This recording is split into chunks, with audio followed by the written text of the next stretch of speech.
Askreddit by Holzak99. What's his story where the bad guys are actually, completely, 100% right, to the point where it's weird the story keeps calling them the bad guys. After being forced to watch this multiple times by the girlfriend, both Gilmore Girls and nearly everyone they dated, especially Rory. How dare he not let me cheat on him or randomly string him along for years. Everyone in Stars Hollow are blind to the walking catastrophes that are the Gilmores.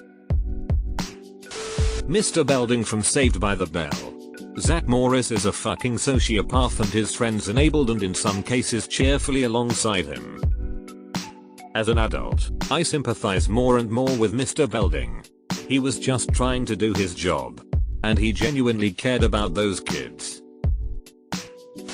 All Iceman ever wanted was for Maverick to respect safety protocols instead of hot dogging all the time. The entire sequel is based on this premise. Iceman knows that the current commander is willing to let the pilots die to take out this target even though the safety protocols would say to go higher, and Iceman, who cares about the lives of his fellow pilots, knows that Maverick is the only one who is capable of teaching these pilots to fly to save their own lives. He's still the hero, still doing the right thing by the pilots.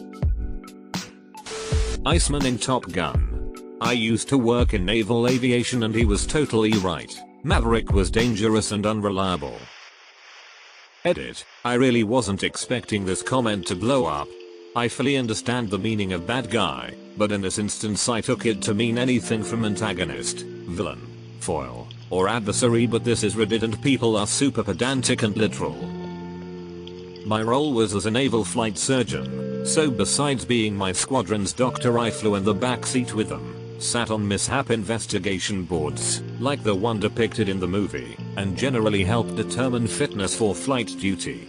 Maverick wouldn't have lasted long with the antics he pulled and his personality eye roll, but where is the fun and drama in that? He really just seems calm and minding his own business in the original. Professional even. Mr. Wilson. I was a tween when the movie came out.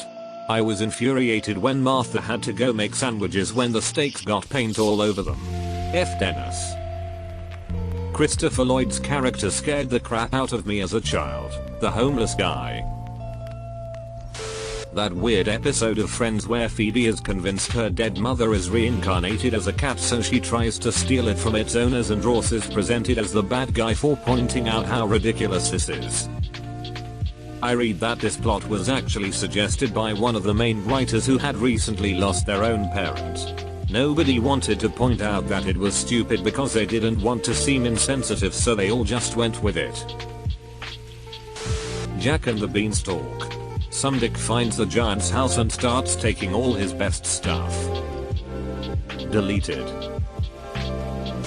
Todd and Margot in National Lampoon's Christmas Vacation. I can't imagine living next to someone so inconsiderate. He even caused literal property damage, yet they are still uptight jerks. Yeah, there is an entire class of villains in comedies, especially where the bad guys are simply people who don't want their days and even lives ruined by the wacky fun-loving neighbors co-workers. Every single Donald Duck cartoon. Dude usually just wants to chill out without being bothered, and there's always someone bothering him, and then he gets blamed for standing up for his own needs. The older I get, the more I empathize with Donald Duck. Disney understood that back in the day, too. His cartoons were actually more popular than Mickey's because he was more relatable. Ike. When Disney was asked to make a cartoon explaining how income tax helped the war effort during WWII, they chose Donald, because he would be relatively frustrated with the whole process at first but learn how it worked. The entire season of Inhumans. Maximus' right is attempting to free slaves. But the show is telling us to cheer for Black Bolt and the royal family. The ethics in that show are fucking bonkers, man. For those who don't know, everyone in the Inhuman Society gets exposed to gas which randomly mutates them.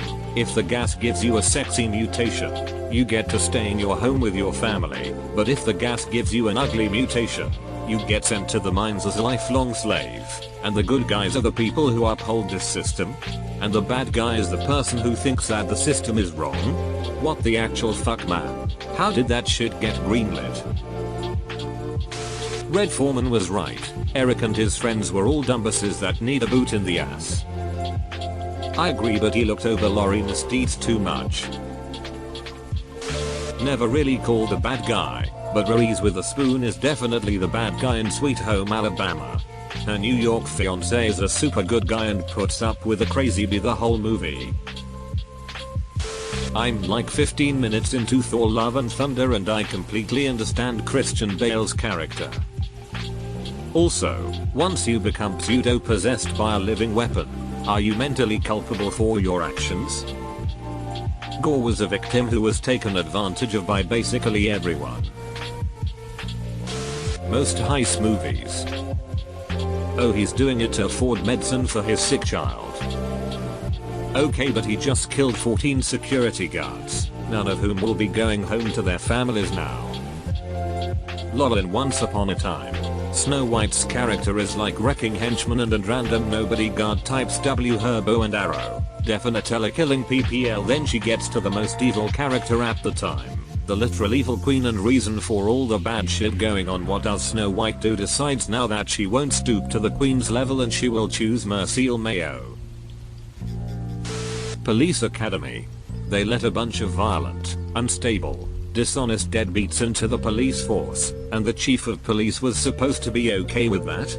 He was doing the public a favor by trying to weed out the worst ones. It's a different take, but Mahoney didn't even want to be there in the first place, but I think it was court ordered or something. In fact, most of them were misfits and probably never ever should have worn a uniform. Any rom-com where the main character cheats on their partner with the new love interest that they end up with. Plus the setup that they do to make the audience dislike the current partner in order to make the cheating more palatable is often super contrived. I watched one recently where the only offense the current partner committed was to step briefly out of the main character's company Christmas party to put the finishing touches on closing a huge sales deal at his job. I guess it was supposed to be movie shorthand for him being more interested in his work than in her, but the writers were super lazy about it because his choice seemed pretty reasonable in the moment and he was an otherwise likable character. He totally got shafted. This is a wild pull lol, but High School Musical. I'd be pissed if I worked my ass off for years to get the lead in a musical only for them to give it to someone else who didn't technically attend the auditions. Not to forget that Troy is the villain in HSM2 for trying to sort out his future as a college basketball player rather than fucking about. That iceberg in Titanic is just minding its own business when it gets knocked on the head by the sex raft. All I can think of is the SNL Bo and Yang skit. Peter Rabbit. He was a thief, a glutton, a trespasser, a burglar, a naughty little rabbit. Meanwhile, Mr. McGregor only wanted to produce something of value and feed his family. Perry Bible Fellowship's take. https://pbfcomics.com/comics/billy-the-bunny/closed bracket. What about Bob? The therapist was 100% correct to set boundaries with his client. Obviously it went off the rails, but it was so shitty for his family to side with Bill Murray's character over Richard Dreyfuss' character. Especially because, during production, Bill Murray went off book so much it got Dreyfuss very pissed off. His anger at Murray in those later scenes was very real. Although after the movie came out Dreyfuss said Murray's take had actually worked and made the film better. That guy in B movie. Girlfriend leaves him for a fucking B. Said B proceeds to gaslight him into thinking he's crazy anyway. That movie sure was weird. Law-abiding citizen does it well from both characters' perspective. Yes, but that ending was horseshit. Hades in mythology. Most of the time seen as the bad guy because he rules over the underworld, but he was sent there and he's just doing his job, maintain the souls inside, deliver punish when needed etc. And Zeus is a horrible guy. Hades is one of the most mild gods in there. When Hades came to realize how messed up the world was now that he had accidentally caused winter to be a thing, he used his powers to safeguard all the seeds of the world beneath the earth during that season so that they would be ready to bloom when his wife returned to her mother. Name one other Greek god that ever admitted to making a mistake and worked to correct it for the sake of humans. Mrs. Doubtfire because Pierce Brosnan was really nice and was a lonely middle-aged man who wanted a family, but Mrs. Doubtfire was so mean to him and even tried to kill him with pepper knowing he was allergic. Don't forget that drive-by fruiting. Cabin in the woods. Eldritch horrors will kill everything if occasionally some people aren't sacrificed to some silly ghosts or whatever. Yeah, and the two people who caused the end of the world still die instantly anyway. They sacrificed everything for nothing. Katherine Heigl's character in Knocked Up. When I watched it as a teenager I thought she was a frigid bitch who needed to lighten up and let Seth Rogen's character have fun. Now, as an adult in my 30s I'm like wow, that dude did not have his shit together. I get why she was stressed out. Edit, please stop with the actually comments. I don't care. The biggest gripe I have with that movie is it pushed the baby will make him grow up blind. No it won't. Little Mermaid. It's my favorite Disney movie, but King Triton was not wrong to not want his teenage daughter shacking up with an adult man. Edit, since I can't respond to every post making the assertion King Triton was not the villain BC Ursula was the villain, there can be more than one villain. There can also be varying levels of antagonism. Ursula was very obviously the primary villain in TLM. However, this question asked us to identify a character that was essentially painted in a bad light to make the viewer feel a certain way about them when, in reality, that character was not as bad as the writing tried to make it seem. In my opinion, King Triton fits that description.